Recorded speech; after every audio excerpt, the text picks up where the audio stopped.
Hello and a very warm welcome to Middle East Matters. I'm Sanam Shanti. Coming up on this week's programme, with the death of Kuwait's Emir, what's next for the Middle East? Observers say the incoming leader will continue to act as a mediator in the turbulent region.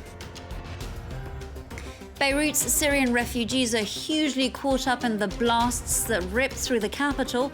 We'll be joined on the programme by Yasmin Kayali, who's working very closely with the imperiled population. Also coming up on our show this week, Lebanon's humanitarian crisis escalates, and so an increasing number of economic migrants are fleeing the country in smugglers' boats. Thank you for watching Middle East Matters. We start with a country that has remained stable despite periods of upheaval. Over the recent decades, Kuwait has also crossed the region's political and sectarian divides. For many, this has been largely due to Sheikh Sabah al-Ahmed al-Sabah, who died last week. Now, France 24's Catherine Clifford takes a look at the implications of the passing of the late leader. Representing the late Emir of Kuwait's carefully kept ties in a divided region, senior officials from a wide range of countries paid their respects to the late Sheikh Sabah and met with the newly sworn-in Sheikh Nawaf al-Ahmed al-Sabah. The late Emir often took on the role of go-between among Kuwait's neighbours, mediating a diplomatic divide between Qatar and Gulf states in 2017. Sworn in last week, the new Emir faces a host of challenges.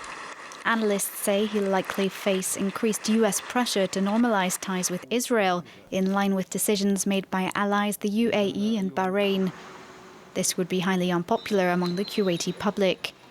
Meanwhile, despite US lobbying for its neighbours to put pressure on Iran, this expert said Kuwait is unlikely to harden its position. As for Iran, Kuwait's policy has for a very long time been based on regional political changes.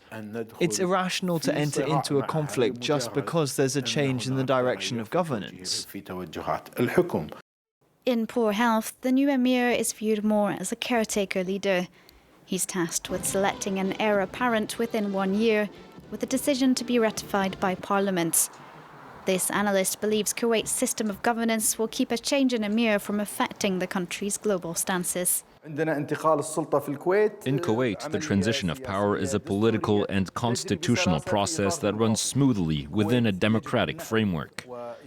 We should know that Kuwait is ruled by state institutions.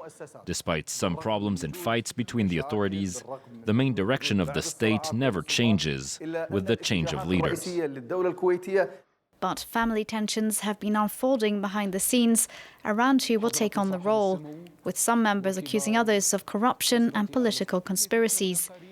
Some experts argue this could impact Kuwait's stance and relationships in the region, particularly if a younger candidate takes the throne. Today, there are 1.5 million Syrian refugees living in Lebanon, and the fallout from the Beirut explosion has made their lives even more challenging, while exacerbating the divide between them and Lebanese. Some even say they're being turned away at aid centres. Others claim they failed to secure help to rebuild their damaged homes. Now, to delve into this story, I'd like to welcome Yasmin Kayali to the programme. She's a Syrian national herself and the co-founder of Basmeh and Zeitooneh, a refugee-led organisation in Lebanon. Yasmin, thank you so much for being with us on Middle East Matters. Tell us how Syrian refugees have been impacted by the latest crises in Lebanon. There have been a series of crises in Lebanon that have been going on for more than a year now. And the explosion just comes at the tip of a crumbling iceberg in Lebanon.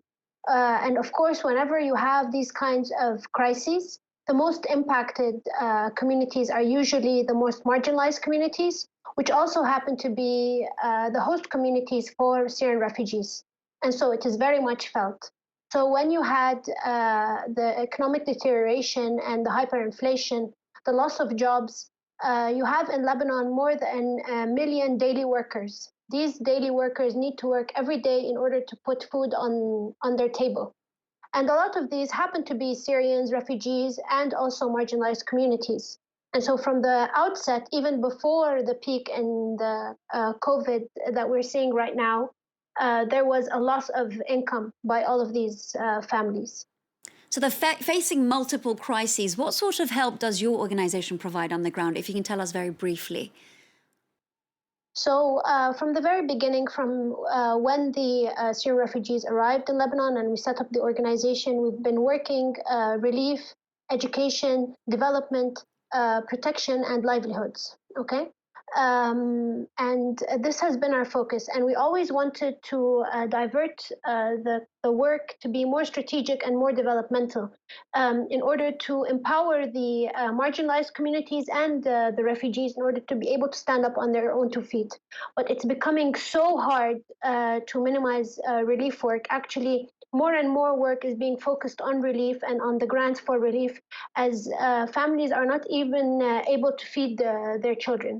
So with the crisis, what we had was the COVID response, which we were able to target 13,000 families all over Lebanon with a food basket, hygiene basket, and pocket money.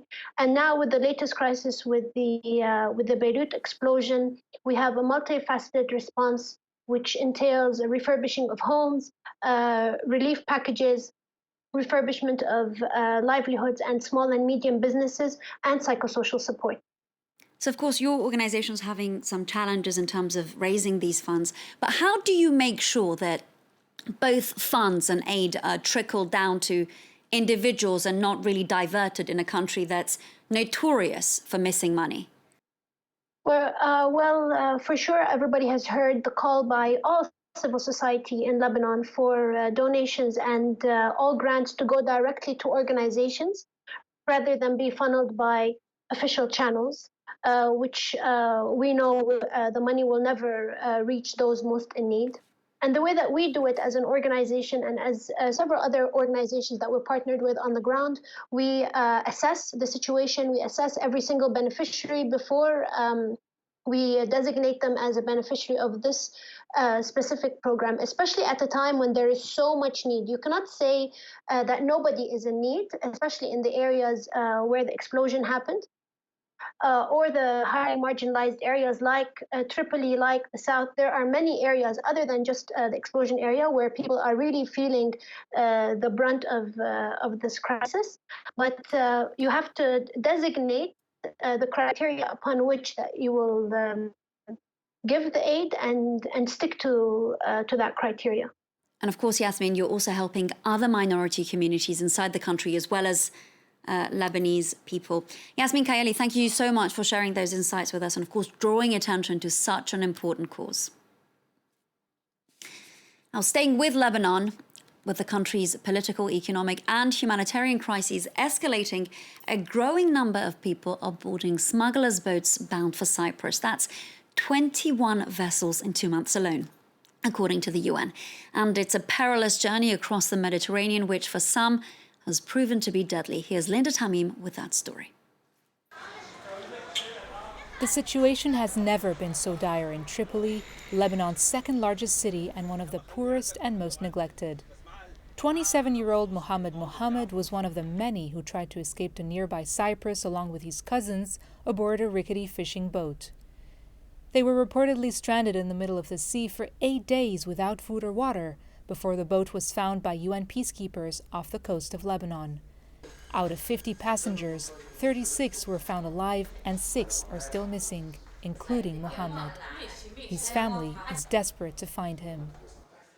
I'm begging the world, please bring back my son to me, dead or alive. I just want to see him, to hold him in my arms again. I want to bury him with my own hands if he's dead.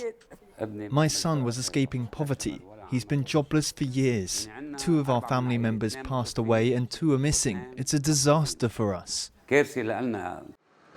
Many others like Mohammed have been risking their lives, embarking on perilous journeys across the sea. A majority of them who live on less than $2 per day say they have sold all their belongings to afford the trip. Some have been smuggled by traffickers for the hefty price of $1,000 with no guarantee of making it out alive. Many who've been trying to escape Lebanon have been boarding boats as small as this one. As you can see, the small boat can barely fit 5 people, yet I was told that at least 25 were intercepted aboard in the middle of the Mediterranean. The few lucky ones who made it to shore reported being threatened by Cypriot coast guards and being sent back without getting the opportunity to lodge asylum claims. We were 21 passengers on a boat that fits 10. My wife, our 7 kids, and I arrived to Cyprus where we stayed for 8 days. They gave us a PCR test and returned us to Lebanon by force. Cyprus has expressed concern over the surge in migrants reaching its coastline. Human Rights Watch says it has sent over 200 people back to Lebanon since early September. This doesn't seem to discourage many who say they'd rather embark on a death trip rather than remain in the living hell that Lebanon has become. Let's end the programme with a brief look at some stories coming out of Iraq this week. Tens of thousands of worshippers have been flooding into the country's holy city of Karbala despite the COVID-19 pandemic. The annual event is one of the world's biggest religious gatherings for the Shia Muslim community. While Iraq partially closed its borders to non-residents, many pilgrims did not wear face masks or respect protective measures as they marched through the capital, Baghdad. We end with some lighter news this week. A wealthy landlord in the Iraqi Kurdistan province has decided to give newlywed couples the best start to life together by gifting them a piece of land. So far, Sheikh Zayed Zabari has given away 102 plots, and it's not just these couples who are at the receiving end of this gift. Local families living in cramped conditions have also been helped. Well, that's it from me and the team this week. Thank you so much for watching Middle East Matters. Do stay tuned.